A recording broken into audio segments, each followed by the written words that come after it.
Hi friends! ఇక్కడ ఒక వ్యక్తి కూర్చొని అరటిపండు తింటూ ఉంటాడు. బైక్‌పై వచ్చిన ఒక వ్యక్తి అతని మీదకి కవర్ విసురుతాడు. ఆ కవర్‌లో ఏమైనా వస్తువులు ఉన్నాయని చూసిన వ్యక్తికి ఒక ఐఫోన్ బాక్స్ కనపడుతుంది.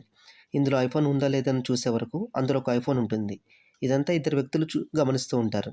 ఎలాగైనా ఆ మొబైల్‌ని దొంగతనం చేయాలని అనుకుంటారు. మొబైల్ దొరికిన వ్యక్తి అక్కడి నుంచి వెళ్ళి ఒక జ్యూస్ షాప్ దగ్గరికి వెళ్ళి తనకో జ్యూస్ కావాలని అడుగుతాడు. జ్యూస్ చేసే వ్యక్తి అలాగే మీకు చేసిస్తానంటాడు. కానీ తన దగ్గర డబ్బులు లేవని చెప్పేసి మొదటి వ్యక్తి అంటాడు. ఏమీ కాదు మీరు తాగండి అని చెప్పేసని జ్యూస్ అతనికి ఇస్తాడు. మీరు చాలా మంచివారు. అడగగానే నాకు జ్యూస్ ఇచ్చారని చెప్పేసి అంటాడు.